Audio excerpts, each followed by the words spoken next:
உலகில் நிலவும் அநீதிகளால் தான் அமைதியின்மை நிலவுகிறது.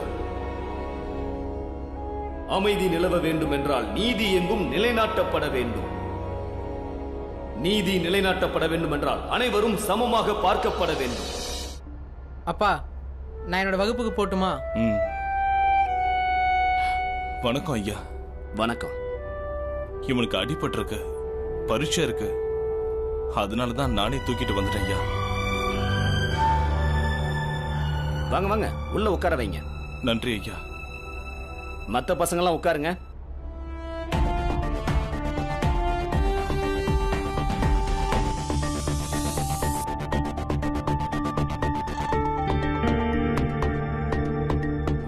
கொஞ்சம் பொறுத்துக்குப்பா. மெதுவா மெதுவா, பொறுமையா பொறுமையா.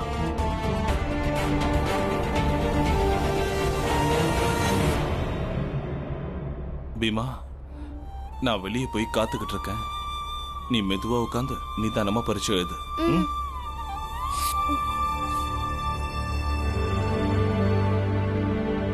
உன்னால பரீட்சை எழுத முடியுமா? என்னால முடியும் ஐயா. உனக்கு வலிக்கலையா? உனக்கு ரொம்ப அடிபட்டிருக்கே. வலி இருக்கதான் செய்யும் ஆசிரியர் ஐயா. ஆனா அடிபட்டிருக்கத கவனிக்கவே மாட்டேன். என் கவனம் எல்லாம் பரீட்சையில தான் இருக்கும். அதனால என் கால் வலியவே நான் மறந்துடுவேன். உண்மையிலேயே இவன் நெருப்புதான். இவனுடைய வகுப்பு ஆசிரியர் மட்டும் இல்ல, எந்த ஒரு நல்ல ஆசிரியரும் இவனை நேசிக்க தான் செய்வாங்க. சரி பசங்களா, தேர்வுக்கான நேரம் தொடங்கிடுச்சு. நான் எல்லாருக்கும் வினாத்தாள் தரேன்.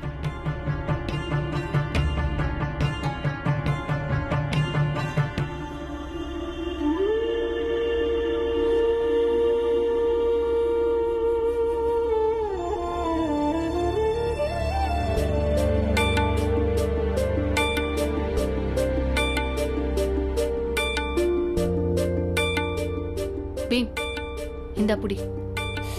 தம்பி கொஞ்சம் அப்பப்போ எனக்கும் சொல்லி கொடு என்ன? அப்பதான் நானும் பாஸ் ஆவேன். நான் ஃபெயிலா போயிட்டேனா அது உனக்கு தானே அசிங்கம். உங்களுக்குள்ள யாரும் பேசக்கூடாது. பசங்களா, ஒவ்வொருத்தரும் எழுத ஆரம்பிங்க சீக்கிரம்.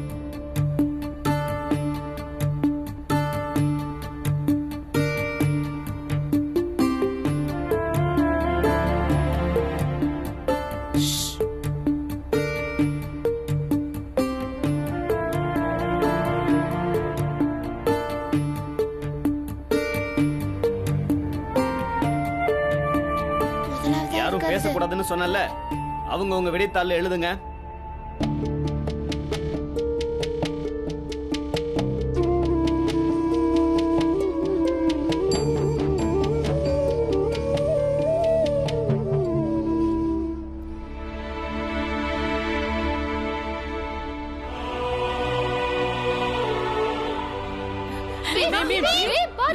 விடுங்க, நானாவே எழுதிக்கிறேன்.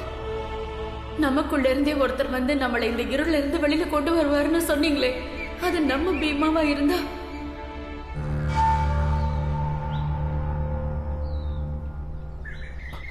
வணக்கம் ஐயா.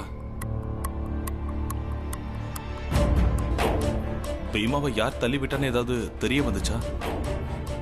இல்ல ராம்ஜி, இதுவரைக்கும் எதுவும் தெரியல.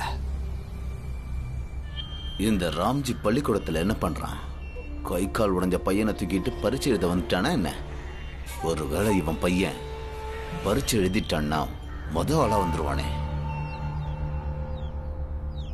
நீங்க உங்க பசங்களை நல்லா பாத்துக்கிறீங்க ராம்ஜி. அதுக்கான பலன் உங்களுக்கு இன்னைக்கு இல்லைனாலும் கண்டிப்பா நாளைக்கு கிடைக்கும். என் பசங்களை தவிர என் வாழ்க்கையில எதுவுமே இல்லையே ஐயா. பீமாவை யார் தள்ளி விட்டாங்கன்னு ஒருவேளை உங்களுக்கு தெரிய வந்துச்சுன்னா தயவு செஞ்சு சொல்லுங்க. கண்டிப்பா சொல்றேன். அவங்க செஞ்ச இந்த செயலுக்காக தண்டனை கிடைச்சே ஆகணும். வர்றேங்க.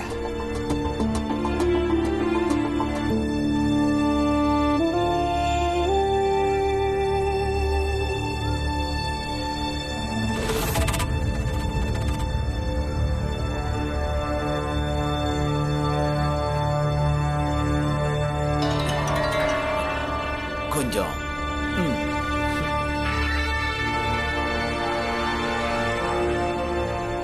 ஏதாவது தெரிய வந்துச்சா? பீம்ராவ தள்ளினது யாருன்னு? இல்ல,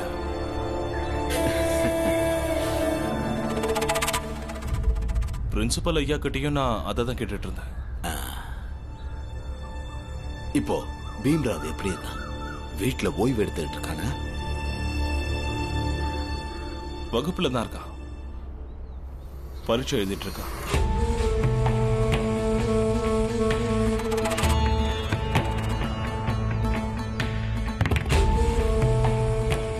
உன்னோட பையன்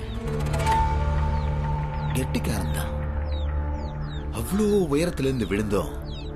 இன்னைக்கு உன் பையன் பரீட்சை எழுத வந்துட்டான். நல்லது.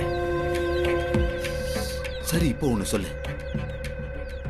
பீம்ராவை தள்ளி விட்டது யாருன்னு ஒருவேளை உனக்கு தெரிய வந்துச்சுன்னா நீ அவங்கள என்ன செய்வ? தெரிஞ்சாலும் உன்னால ஏதாவது செய்ய முடியுமா? எதுக்கு ஆளை தேடிட்டு அலையிற? ஒரு மனுஷனா நான் பலம் இல்லாதவன் தான். ஆனா ஒரு அப்பாங்கிற முறையில நான் பெரிய பலசாலி. நான் என் பசங்களுக்காக என்ன வேணும்னாலும் செய்வேன். புரியுதா? பண்ணு பண்ணு.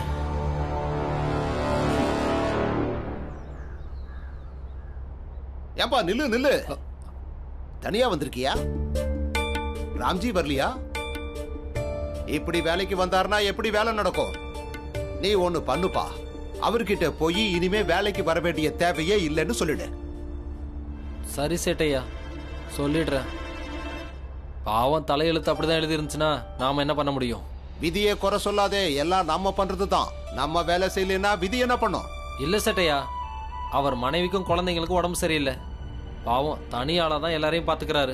சமையல் பண்றது, துணி துவைக்கிறதுன்னு எல்லா வேலையும் அவர் தான் செய்யறாரு. அவர் பையனுக்கு வேற அடிபட்டுருச்சு. அதையும் அவர் தான் பார்த்துட்டு இருக்காரு. பையனை தோல்ல தூக்கி போட்டுட்டு பரீட்சை எழுத வைக்க போயிருக்காரு. சேட்டையா, அவரோட பசங்க ரொம்ப நல்லா படிப்பாங்க. யோசிச்சு பாருங்க, சின்ன பையனுக்கு அவ்வளவு அடிபட்டு இருந்தோம் கண்டிப்பா பரீட்சை எழுதுவோன்னு போயிருக்கான். இங்க பாருங்க சேட்டையா, ராம்ஜியோட பசங்க வளர்ந்துட்டாங்கன்னா அவங்க தலையெழுத்தே மாறிடும். சரி, ஒரு விஷயம் சொல்லுப்பா. அந்த ராம்ஜியோட மனைவிக்கு எப்பவும் உடம்பு சரியில்லாம தான் இருக்குமா? ஆமா சேட்டையா. ராம்ஜி தான் அவரோட குழந்தைகளை வளர்க்குறாரா? ஆமா சேட்டையா. அப்படி இருந்தும் அவரோட பசங்க இவ்வளவு திறமையா நல்லா படிக்கிறாங்களா? ஆமா சேட்டையா, அவர் ஒரு நல்ல தகப்பன். அவரோட பசங்க எல்லாரும் தங்கங்க தங்கம். என்னோட பசங்களை எடுத்துக்கோ. அவங்க அம்மா அவங்களுக்கு பால், தேன், நெய்ன்னு கொடுத்து கொடுத்து வளர்க்குறா.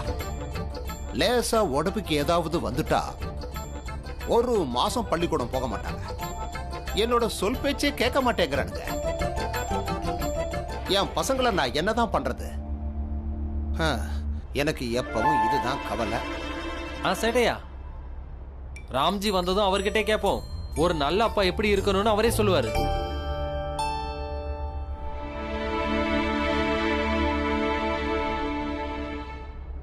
சரி பசங்களா, தேர்வுக்கான நேரம் முடிஞ்சிருச்சு.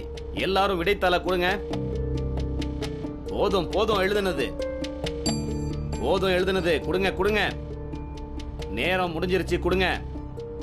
குடுன்னு சொல்றேன்ல. தம்பி குடு குடு குடு. நேரம் முடிஞ்சிருச்சு.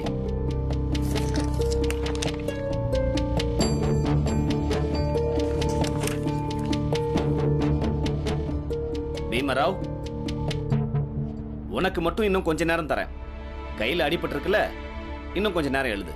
இல்ல ஆசிரியரையா, யாரோட உதவியாவது நம்ம ஜெயிச்சா அந்த வெற்றிக்கு மரியாதையே இல்லைன்னு எங்க அப்பா சொல்லுவாரு. கொடுக்கப்பட்ட நேரத்துல நான் என்ன எழுதியிருக்கணும் அது மட்டும் போதும் ஐயா. சரிப்பா.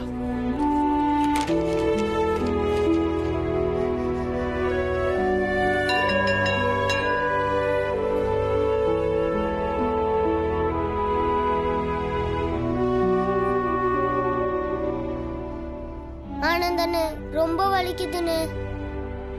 பீம் ஏறு, நான் அப்பா கூட்டிட்டு வரேன். நில்லு. உனக்கு என்ன கிடைச்சிச்சு? நான் பரீட்சை எழுதாம இருந்தா எனக்கு பதிலா நீ ஒரு வேலை முதல் இடத்துக்கு வந்தா அதை ஏத்துக்கலாம். நீ முதல் ஆளா வந்தா எனக்கு அது பிடிக்கவே பிடிக்காது. நீ என்னை தள்ளி விடும் போது நான் உன்னை பார்த்தேன்.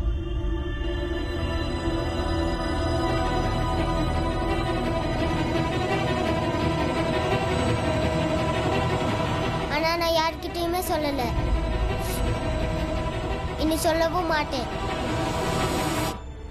நீ என் நண்பனும் இல்ல, என் எதிரியும் இல்ல. ஆனா ஒரே வகுப்புல நம்ம ஒன்னா படிக்கிறோம். ஒன்னா படிக்கிற நமக்குள்ள ஏதாவது ஒரு உறவு இருக்கணும்ல. உறவா? உன் கூடவா?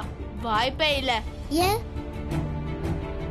பூக்களுக்கும் முள்ளுக்கும் கூட எப்பவும் ஒரு உறவு இருக்கும். நாமெல்லாம் மாணவர்கள் தானே. நாம 2 பேரும் ஒரே வகுப்புல படிக்கிறோங்கிறத உன்னால மறக்க முடியுமா?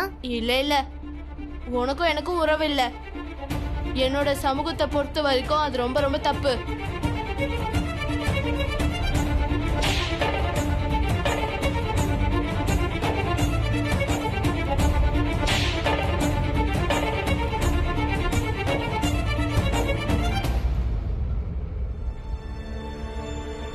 பீம், அப்பா வந்துட்டு இருக்காரு. ஆமா, நீ அப்பா கிட்ட அவன் பேரை சொல்லல. சொல்லியிருந்தீங்கன்னா அப்பாவும் ஆசிரியர் ஐயாவும் அவனை ஒரு வழி பண்ணிருப்பாங்க. வாய்க்கு வந்தபடியெல்லாம் பேசுறான்ல, எனக்கு வர ஆத்திரத்துக்கு தூக்கி போட்டு மிதிக்கணும்னு தோணுது. ஆனந்தண்ண, நீங்களும் இவன் பேரை யாருக்கிட்டையும் சொல்லிடாதீங்க. அவனுக்கு தண்டனை கிடைக்குதோ இல்லையோ, ஆனா அப்பா இது தெரிஞ்சுக்கிட்டாருன்னா ரொம்ப கஷ்டப்படுவாரு.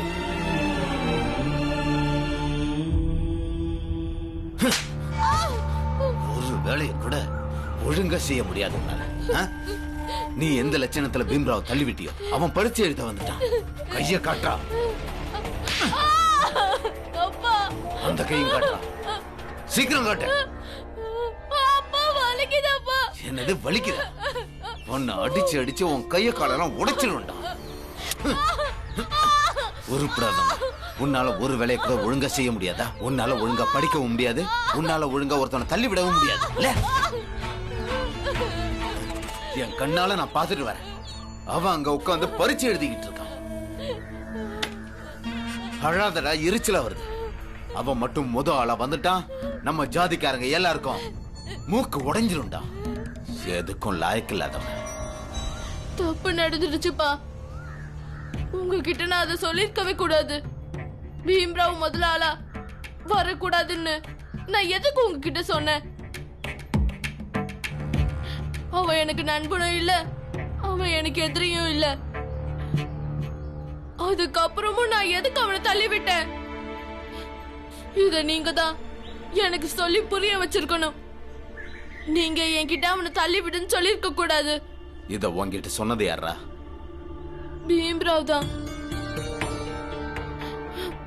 அப்புறம் உங்களுக்கு தெரியுமாப்பா, நான் அவனை தள்ளி விட்டதையும் அவன் பார்த்துட்டான். ஆனா அவன் என் பேரை யார்கிட்டயுமே சொல்லல. அவன் சொன்னது ஒண்ணுதான், நாம நண்பர்களும் இல்ல, எதிரியும் இல்ல. அப்புறமும் நீ ஏன் என்னை தள்ளி விட்டன்னு கேட்டான். அவன் கேட்டதை நீ புரிஞ்சுக்கிட்ட.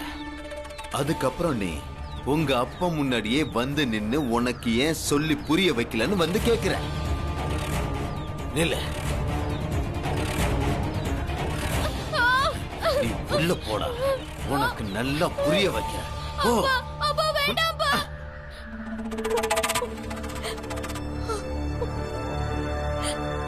இன்னைக்கு இவகிட்ட திரும்பவும் புது கம்பளியா? இவளுக்கு கம்பளி கொடுத்தது யாரு? இவளுக்கு திரும்ப கம்பளி கொடுத்தது யாரு? வாயை திறந்து பதில் சொல்லு. உனக்கு கம்பளி கொடுத்தது யாரு? உன் மேல அக்கறை காட்டுறதுக்கு இங்க யாரு இருக்காங்கன்னு சொல்லு. ஒருவேளை நீதான் பகல் முழுக்க எங்க கூட இருந்துட்டு ராத்திரி யாருக்கும் தெரியாம இவளுக்கு உதவி பண்றியா? இல்லையா, இவ செத்து போனா கூட இவ மூஞ்சில நான் முழிக்க மாட்டேன். இவளுக்கு போய் நான் உதவுவனா? கேட்டுட்டீங்கல்ல, உங்களோட இந்த சமூகத்துல யாருக்குமே நல்ல மனசே இல்ல. அடுத்தவங்களோட கஷ்டத்தை புரிஞ்சுக்க மாட்டீங்க, அத நீங்க போக்கவும் மாட்டீங்க. ஆமா, எங்களுக்கு நல்ல மனசு இல்லதான். ஆனா ராத்திரி யாருக்கும் தெரியாம உனக்கு கம்பளி கொடுத்த புண்ணியவா யாருன்னு எங்களுக்கு தெரிஞ்சாகணும். எனக்கு கடவுள் தான் கம்பளி கொடுத்தாரு. போய் அந்த கடவுள் கிட்டே கேளுங்க. ஐயோ, எல்லாரும் கேட்டீங்களா? கடவுள் இவளுக்கு கம்பளி கொடுக்கறாராம். அப்படின்னா சரி, கடவுள் இவளுக்கு கம்பளி கொடுத்துக்கிட்டே இருக்கட்டும், நாம இத நினைச்சுக்கிட்டே இருப்போம். என்ன சொல்றீங்க? ஆமா, நினைக்கிறேன் இருப்போம். நல்ல திட்டம் தான்ப்பா. மங்கேஷ், போய் தண்ணி எடுத்துட்டு வா.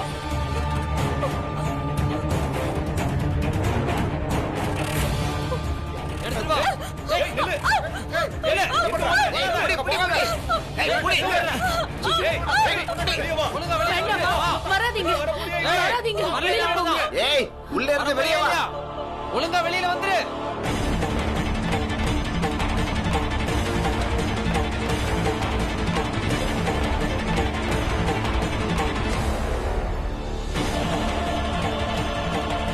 ஏய், நீ என்ன பண்ணிட்டு இருக்க? என்னடி பண்ற? ஏய் வெளியே வா. இனிமே நான் உங்க ஜாதியை சேர்ந்தவ இல்ல, என்ன விட்டுருங்க. நான் இப்ப இவங்க எல்லாருமே தொட்டுட்டேன். இப்ப உங்களோட சமூக விதிமுறைப்படி நீங்க என்ன சுத்தப்படுத்தி ஆகணும். கிளம்புங்க, என்னை யாரும் சுத்தப்படுத்த தேவையில்லை. நான் இனிமே இவங்க கூட இருந்துக்கிறேன். இனிமே நீங்க யாரோ நான் யாரோ.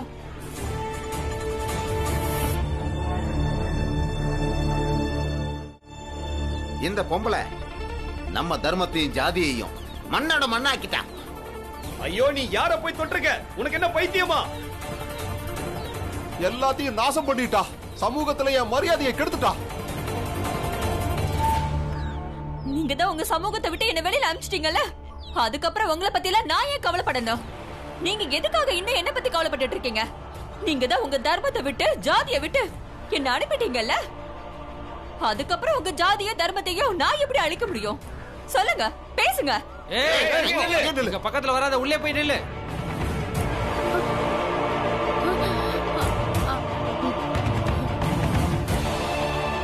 நீங்க எல்லாம் இங்க இருந்து கிளம்புங்க.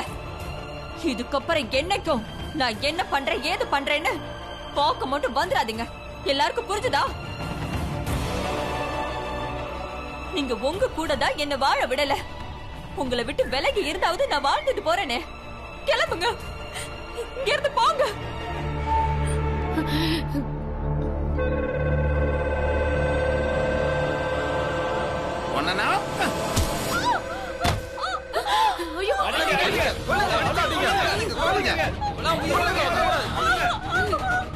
வேண்டாம், அடிக்காதீங்க, விட்டுருங்க. என்ன பாத்துக்கிட்டு இருக்கீங்க? அவளை அடிங்க. நிறுத்துங்க.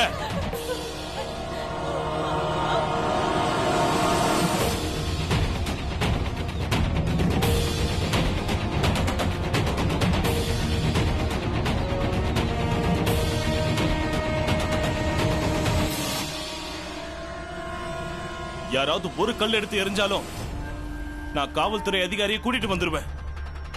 நான் யாருன்னு தெரியும்ல, ரிட்டையர்ட் சுபைதார். ஒவ்வொருத்தருக்கும் தண்டனை வாங்கி கொடுப்பேன். இங்க பாருங்க சுபேதர் ஐயா, தானாக்காரரை பார்த்தெல்லாம் எங்களுக்கு பயமே இல்ல, புரியுதா? போலீஸ் வந்து புடிச்சிட்டு போகும்போது பயம்னா என்னன்னு தெரிஞ்சுக்குவீங்க.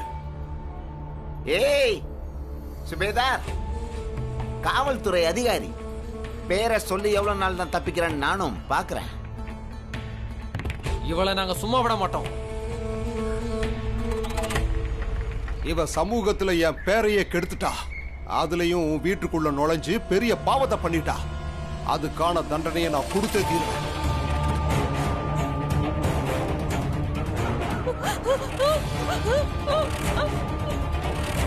வாங்க கிளம்பலாம். ராம்ஜிக்கு ஒரு பாடம் புகட்டே ஆகணும். நாளுக்கு நாள் அவனோட அட்டூழி அதிகமாயிட்டே போகுது. அவங்களை உள்ள கூட்டிட்டு போங்க, மருந்து போடுங்க.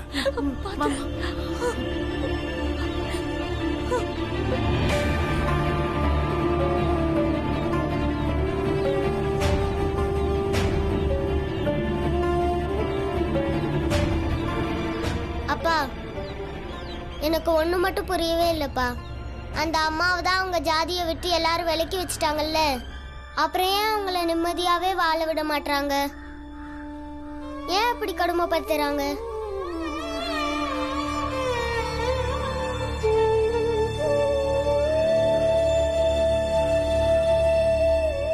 அப்பதான் மத்தவங்க மனசுல எல்லாம் ஒரு பயம் இருக்கும். அவங்க ஜாதிய ரொம்ப உயர்வா நினைக்கிறாங்க. அவங்க ஜாதிக்குன்னு அவங்க ஒரு வேலியை போட்டுக்கிட்டு கட்டுப்படுத்திக்கிட்டே தான் இருப்பாங்க. சரிப்பா, அவங்க ஏன் இப்படிலாம் பண்றாங்க? ஏன்னா ஒரு சிலர் அவங்களுடைய அதிகாரத்துக்காக மொத்த சமூகத்தையும் பிரிச்சு வச்சிருக்காங்க.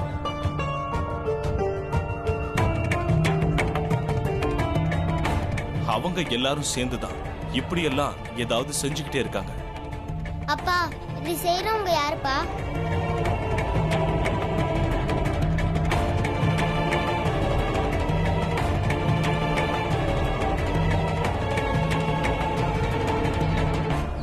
பீமராவ், நீ வளர்ந்து பெரிய ஆள ஆகும்போது கொஞ்சம் கொஞ்சமா நீ எல்லாரையும் புரிஞ்சுக்குவ. அடக்கி ஆள நினைக்கிறவங்க யாருன்னு தெரிஞ்சுப்ப.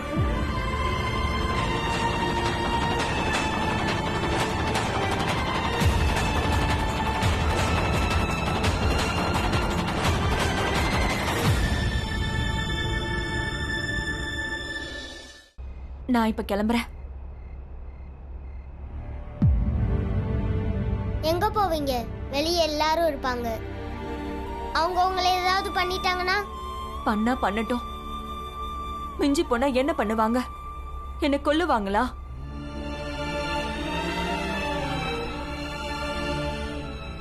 இங்கேயே எங்க கூடயே இருந்துருங்க. நாங்க இவ்ளோ பேர் இருக்கோம். எங்க கூட உங்களையும் ஒருத்தரா நினைச்சுக்கிறோம். இல்ல, இவங்க இங்கேயே இருந்தாங்கன்னா இவங்க ஆளுங்க இவங்களை ஏத்துக்கவே மாட்டாங்க. ஏத்துக்கவே வேண்டாம். நான் செத்தாலும் சாவேனே தவிர திரும்ப அங்க போகவே மாட்டேன்.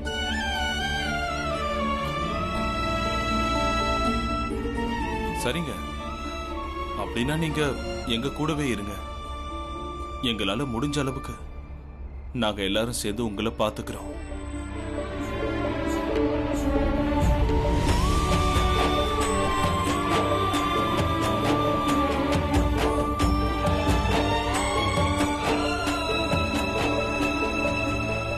பீம், பீம், பீம், பீம், பீம். என்னாச்சு பாலா? பீம், நீ தேர்வுல தோத்து போயிட்ட. என்ன?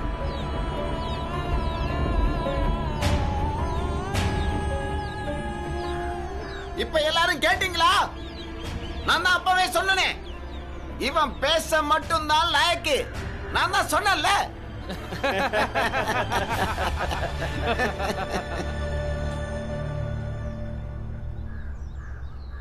என் தம்பி மொத ஆளா வந்திருக்கான். முதல்ல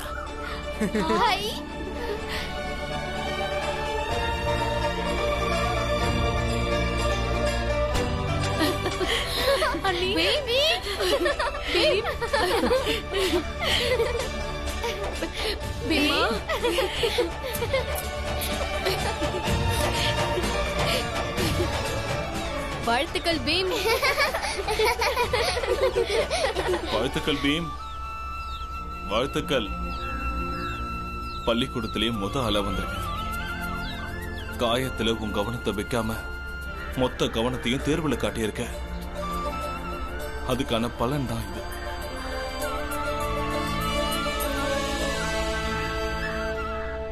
வாழ்த்துக்கள் பீம்.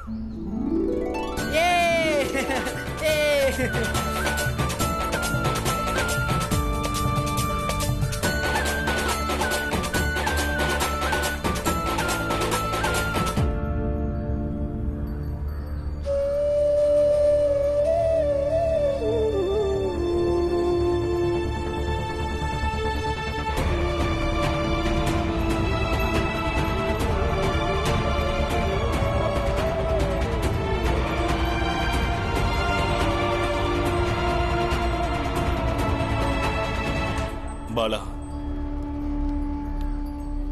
இப்படி நீ வாசிச்சது தப்பு. இன்னைக்கு சந்தோஷமான நாள்.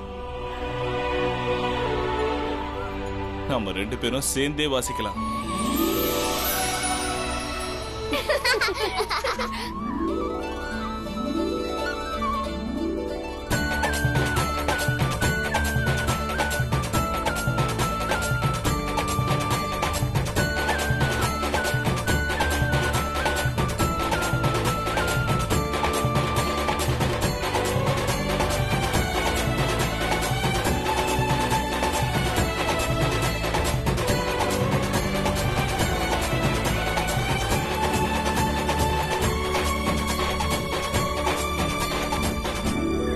அன்பு வாழ்த்துக்கள் மீன்.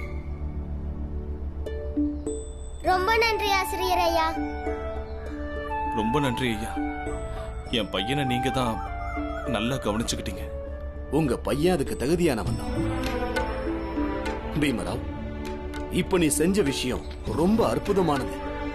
என்னுடைய இத்தனை ஆண்டுகால பணியில இதுவரைக்கும் இப்படி பார்த்ததே இல்லை. என்னுடைய எந்த மாணவனும் உடல்நிலை சரியில்லாம தேர்வு எழுதி முதல் ஆளா வந்ததே இல்லை. நான் இதை என்னைக்கும் மறக்க மாட்டேன்.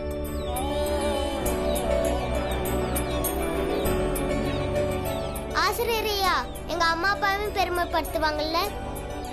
ஆங்கிலேயர்களோட விழாவுக்கு நாங்களும் போகலால. கண்டிப்பா போலாம். நீ தகுதியானவன்னு நிரூபிச்சிட்டல்ல.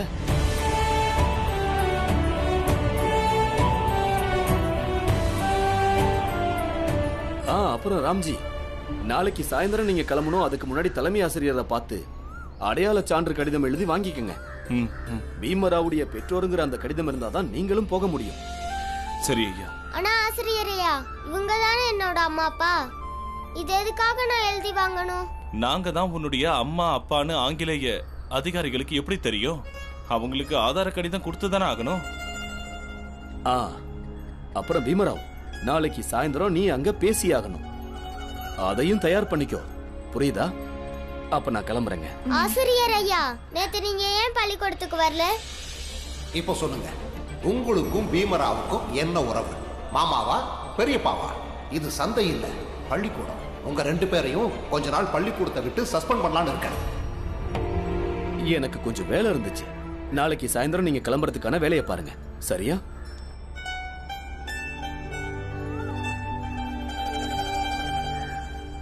இது ரொம்ப தப்பு.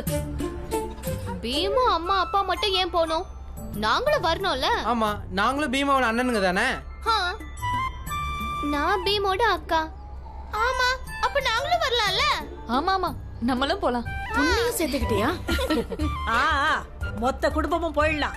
விருந்துக்கு போய் அங்க இருக்கிற மொத்த சாப்பாட்டையும் காலி பண்ணிடலாம். அத்தை, நாங்க என்ன அவ்வளவா சாப்பிடுறோம்?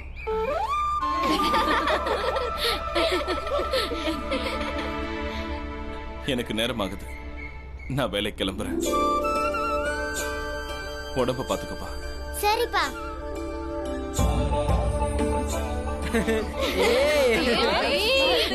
கலக்குறவே.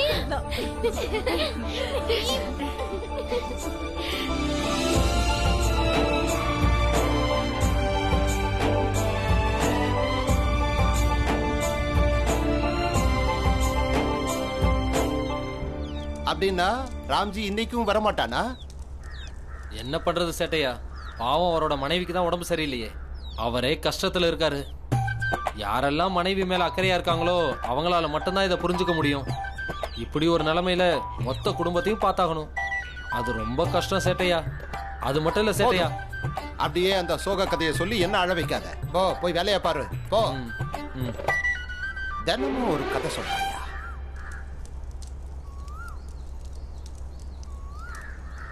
சேட்டையா, இந்தாங்க ரசகுல்லா சாப்பிடுங்க. நீ பெரிய ஆளியா? உண்மையிலேயே நீ பெரிய ஆளியா? என்னாச்சு சேட்டையா? வீட்டுல மனைவிக்கு உடம்பு சரியில்லை. வீட்டுல குழந்தைகளுக்காக சமைக்கணும், துணியெல்லாம் துவைக்கணும், குழந்தைகளை பள்ளிக்கூடத்துல விட்டுட்டு வரணும், என்னெல்லாம் வேலை பாக்குற?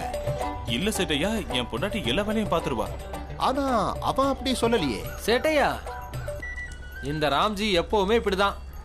இவர் மனசுல எவ்வளவுதான் கவலைகள் இருந்தாலும் யாருக்கிட்டையும் எதையும் சொல்ல மாட்டாரு. இல்ல சேட்டையா, வீட்டு வேலையெல்லாம் செய்யறாருன்னு உங்களுக்கு எல்லாம் தெரிஞ்சதுன்னா நீங்க சிரிச்சு கிண்டல் பண்ணுவீங்கல்ல. அதனாலதான் இத பத்தி ராம்ஜி யாருக்கிட்டையும் எதுவும் சொல்றது இல்ல. நீ என்ன சொல்ற புரஞ்சன்? ஏன்பா சேட்டையா கிட்ட ஏன் மறைக்கணும்? சேட்டையா எல்லாத்தையும் புரிஞ்சுப்பாரு. உன்னோட எல்லா கஷ்டமும் அவருக்கு தெரியும். உன் கஷ்டத்தை அவர் நல்லாவே புரிஞ்சுக்கிட்டாரு. ராம்ஜி, அது மட்டும் இல்ல, ஏற்கனவே ரொம்ப தாமதம் ஆயிடுச்சு. வா, சீக்கிரம் துணிக்கெல்லாம் சாயம் போடலாம். வா சீக்கிரம் வேலையை ஆரம்பிக்கலாம். வா. எதுக்கு ரசகுல்லா வாங்கிட்டு வந்திருக்க? சரியா, என் பையன் பள்ளியிலே மாணவனா வந்திருக்கான். அதான் அந்த மகிழ்ச்சி கொண்டாட வாங்கிட்டு வந்தேன். ஆஹா, பாத்தீங்களா சரியா, நான் தான் சொன்னேன்ல, ராம்ஜிய மாதிரி ஒரு நல்ல தகப்பனா நாம பார்க்கவே முடியாது. ஒரு நல்ல அப்பாவா எப்படி நடந்துக்கிறதுன்னு நீங்களும் கத்துக்கோங்க. ராம்ஜி, வேலையெல்லாம் கொஞ்ச நேரம் கழிச்சு செய்யலாம்ப்பா. முதல்ல குழந்தைங்களை எப்படி நல்லபடியா வளர்க்கறதுன்னு எனக்கு சொல்லி கொடுப்பா. செடையா உங்களுக்கு நான் என்ன சொல்றது? சொல்லித்தா. தெரியாத மாதிரி நடிக்கிறியா? அப்ப கிளம்பி போ. அட சொல்லி கொடு ராம்ஜி.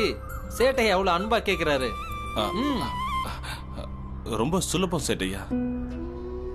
நாமளும் குழந்தையோட குழந்தையா கலந்துடணும். அவங்க வழி தவறி போகாம பாத்துக்கணும். ஆனா அவங்க சுதந்திரமா பலறதுக்கு நாம இடம் கொடுத்தாலும் கொடுத்த சுதந்திரத்தை அவங்க நல்லபடியா பயன்படுத்திக்கணும். அவங்க மனசுல நல்ல கனவுகளை நாம விதைக்கணும். நேரம் கிடைக்கும் போதெல்லாம் அவங்க கிட்ட பேசணும். அவங்களோட கனவுகளை நிறைவேற்ற எவ்வளவு உழைக்கணும்னு புரிய வைக்கணும். அவங்க வெற்றியில கூட இருக்கமோ இல்லையோ, அவங்களுடைய தோல்வியில நம்ம கண்டிப்பா அவங்களுக்கு உறுதுணையா இருக்கணும். அவங்களுடைய மகிழ்ச்சி, அவங்களுடைய கவலை, அவங்க வலிகளையும் நாம புரிஞ்சுக்கணும். அப்பதான் குழந்தைங்க நம்மளுடைய கவலைகளை புரிஞ்சுக்குவாங்க. ஐயா, நான் இதெல்லாம் தான் பண்றேன். நீ ரொம்ப பெரியவன் ராம்ஜி. நீ பண்றதெல்லாம் நிறைய பெற்றோர்கள் பண்றதில்ல. சரி, போய் வேலையை பாருங்க.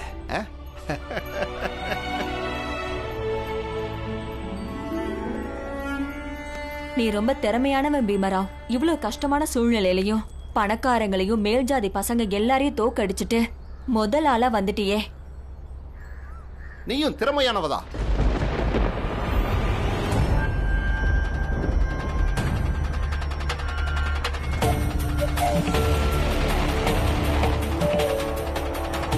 எதுக்கு நீ இப்படி எல்லாம் பண்ற? நானா? நான் என்ன பண்ணிட்டேன்? இந்த வீட்டு வாசப்படியை மிதிச்சாலே நாம குளிச்சாகணும். இவங்க முகத்துல முழிச்சா அந்த நாளே சபிக்கப்பட்ட நாள். ஆனா நீ இவங்க வீட்டுல இருக்க.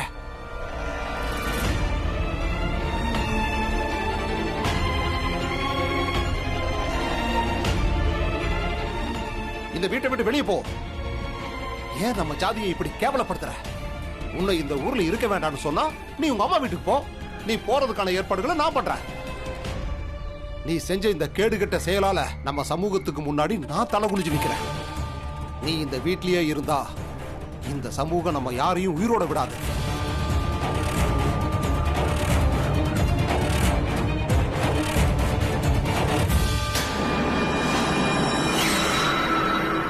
அந்த பொம்பளை மட்டும் வீட்டை விட்டு வெளியே வரட்டுமே. அவளை என் கையால குத்து கொன்னுடுவேன். எப்படியும் வெளியே வந்துதானே ஆகணும். பார்த்துக்கிறேன். சீச்சி சீச்சி சி, இது ஒரு புத்துநோய் மாதிரி. நம்ம சமூகத்துக்கு இது ஒரு பெரிய ஆபத்தாச்சே. வேணும்னா பாரு, ஒரு நாள் நம்ம சமூகத்தில் இருக்கிற மத்த பொம்பளைங்களையும் இவளை பார்த்து கெட்டு போக போறாங்க. என்ன பொறுத்த வரைக்கும் இவளை கண்டிப்பா கொன்னே ஆகணும். சரியா சொன்னப்பா. இவெல்லாம் உயிரோட இருக்கவே கூடாது. நம்ம குல பெருமையை குழி தோண்டி புதைச்சிட்டா. ஒழுக்கக்கேடா நடந்துகிட்டா. இப்ப இவங்க வீட்டுக்குள்ள போய் தர்மத்தையே அவமானப்படுத்திட்டா. இவ சாதாரண பொம்பளை இல்ல, நம்ம குலத்தை அழிக்க வந்தவ. நல்லா யோசிச்சு பாரு. உன் புருஷன், உன் புகுந்த வீட்டுக்காரங்க, உன் குழந்தைங்க எல்லாருமே இப்ப பாதிக்கப்படுறோம். பதி தர்மம், குடும்ப தர்மம், தாய் தர்மம், இந்த 3 தர்மத்தையும் நீ காக்காம விட்டுட்டேனா நீ இவ்வளவு நாளும் எங்களுக்கு செஞ்சுட்டு வந்த பூஜைக்கும் விரதத்துக்கும் அர்த்தம் இல்லாம போயிடும். இப்பவே எல்லாரும் உன்னை ஒழுக்கம் கெட்டவன்னு சொல்றாங்க. இப்ப நீ செய்யற செயல் எங்க எல்லாரையும் அசிங்கப்படுத்துது. இனி உன்னை குல துரோகின்னு சொல்லுவாங்க. ஒரு பொம்பளை குல துரோகியா மாறிட்டா அவளோட தர்மங்கள் எல்லாம் அழிஞ்சிடும். அவளுக்கு நரகத்துல கூட இடம் கிடைக்காது.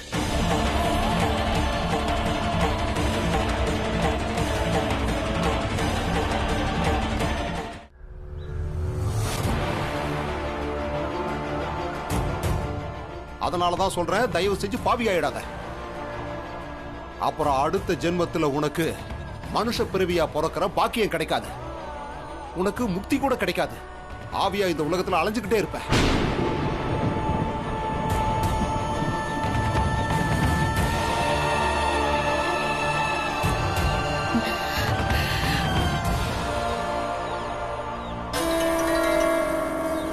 என்னண்ணே, என்னாச்சு? இன்னும் அவளுக்கு புரியலையா? இல்ல, இவ ரொம்ப திமிரு பிடிச்சவ. இவ எவ்வளவு பெரிய பாவம் பண்ணிருக்கா. இருந்தும் அவ புருஷன் தான் கடமையை செய்யறதுக்காக அவளை கூப்பிட்டுக்கிட்டு இருக்காரு. அப்படி இருந்தும் அவ என்ன நாடகம் ஆடுற பாத்தீங்களா?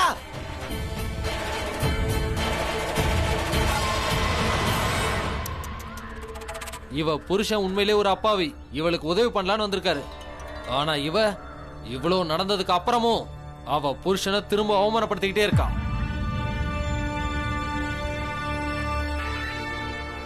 இவ ரொம்ப ஆபத்தானவ. நம்ம குலத்துக்கே இவ அவமானம். இவ தர்மத்தையும் மதிக்கல, சமூகத்தையும் மதிக்கல. இன்னமும் எங்களை அவமானப்படுத்துறியா?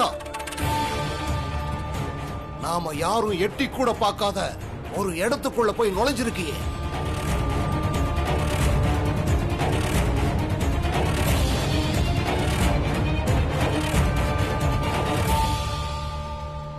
நான் சொல்றத புரிஞ்சுக்க. நான் உன்னை கல்யாணம் பண்ணி கூட்டிட்டு வந்தப்ப உன்னை தர்மப்படி பாதுகாப்பேன்னு சொல்லியிருந்தேன். அதுக்கு தான் உனக்கு சொல்லி புரிய வைக்கிறேன். நீ தப்பு பண்ண, அதுக்கான தண்டனையை சமூகம் உனக்கு கொடுத்துச்சு. இருந்தும் இத்தனை வருஷம் உன் கூட குடும்பம் நடத்தினவங்கிற முறையில, உன் மேல நல்லெண்ணம் கொண்டவங்கிற முறையில நான் உனக்கு சொல்றேன், இங்கிருந்து கிளம்பு.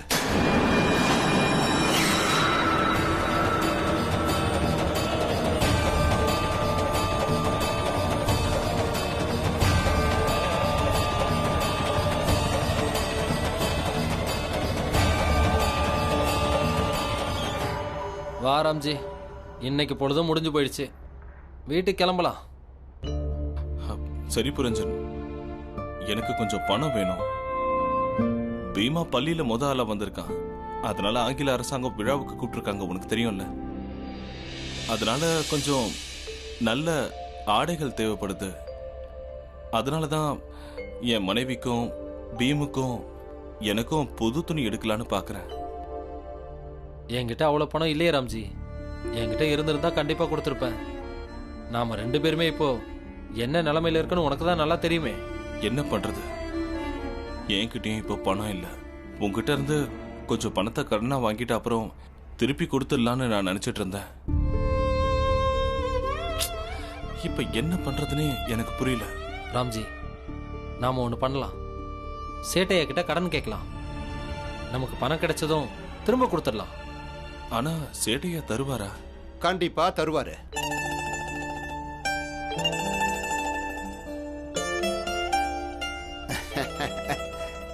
இந்த பணத்தை எப்படி இங்க பாரு. உன் பையன் எனக்கும் பையன் தான். அதனால சிறப்பா விழாவுக்கு போயிட்டு வாங்க. போயிட்டு வந்ததும் என்னோட 2 பசங்களை நல்லா எப்படி வளர்க்கறதுன்னு எனக்கு தனியா வகுப்பெடு. ரொம்ப நன்றி சேட்டையா.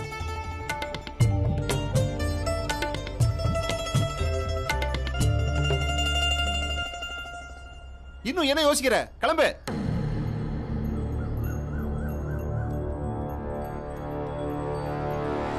பீமா, பீமா. அம்மா, நீங்க உங்க வீட்டுக்கு நல்லபடியா போய் சேருவீங்கன்னு எனக்கு நம்பிக்கை இல்லை. இருந்தாலும் உங்களுக்கு உங்க புருஷன் மேல நம்பிக்கை இருந்தா நீங்க கிளம்பலாம். ஏன்னா எனக்கு உங்க புருஷன் மேல இன்னும் நம்பிக்கை வரல.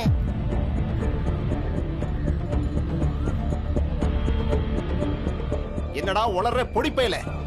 என் பொண்டாட்டி என் கூட வரமாட்டாளா? நீ ஒண்ணு பேசாத பீமா, உள்ள வா, வா உள்ள. ஆமா, நேத்து என்ன சொன்னீங்க? நான் செத்து போனா கூட என் மூஞ்சில முழிக்க மாட்டேன்னு சொன்னீங்கல்ல. ஆனா இன்னைக்கு எனக்காக நீங்க யோசிக்கிறீங்களா? இவ்வளவு நாள் ஒன்னா குடும்பம் நடத்திருக்கோம். உங்களை பத்தி எனக்கு தெரியாதா?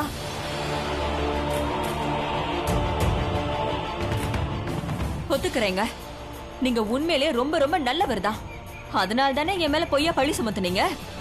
நடக்காத ஒண்ணு சொல்லி என்ன அசிங்கப்படுத்தி தெருவுல நிறுத்தினீங்க. ராத்திரி எல்லாம் நான் குளிர்ல நடுங்கிட்டு இருந்தேன்.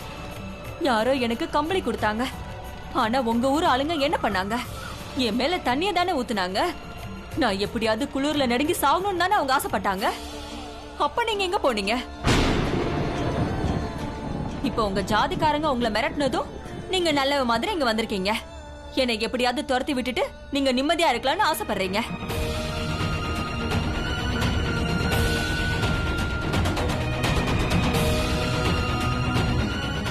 பத்தினி தர்மம்னா என்னன்னு கத்து தரீங்களா? சரிங்க, நீங்க சொல்றத நான் ஒத்துக்கிறேன். ஆனா ஒரு நிபந்தனை. இவங்க எனக்கு அடைக்கலம் கொடுத்திருக்காங்க. அப்படின்னா இதுவும் என் தாய் வீடுதான்.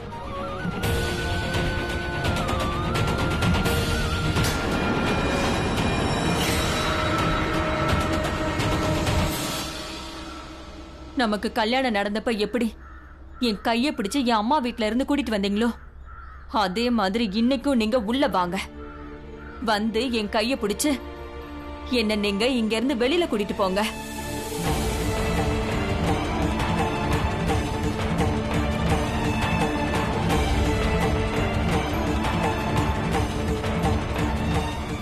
நீங்க என்ன கை விட்டுருவீங்கன்னு நான் அன்னைக்கு கனவுல கூட நினைச்சு பார்க்கல.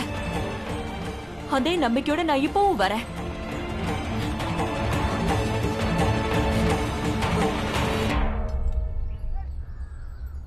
நீ என்ன உளறிக்கிட்டு இருக்க? நான் இவனுங்க வீட்டுக்குள்ள வரணுமா? நான் இவனுங்க வீட்டுக்குள்ள வந்து என்னோட தர்மத்தை கெடுத்துக்க மாட்டேன்.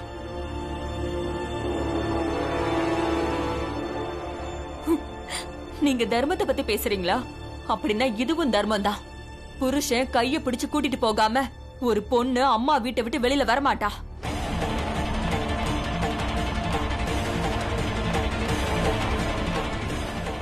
இவனுங்க கூட சேர்ந்து சேர்ந்து என்கிட்டயே வாதாட ஆரம்பிச்சிட்டியா? என் கூட என் வீட்டுல இருந்த வரைக்கும் என்னை எதிர்த்து ஒரு வார்த்தை கூட பேசுனதில்ல. இன்னைக்கு என்னடான்னா எனக்கே தர்மத்தை கத்து கொடுக்குறியா? அவங்க சொல்ல வேண்டியதெல்லாம் சொல்லிட்டாங்களே. ஒண்ணு அவங்க பேச்ச கேளுங்க, இல்ல திரும்ப போயிடுங்க.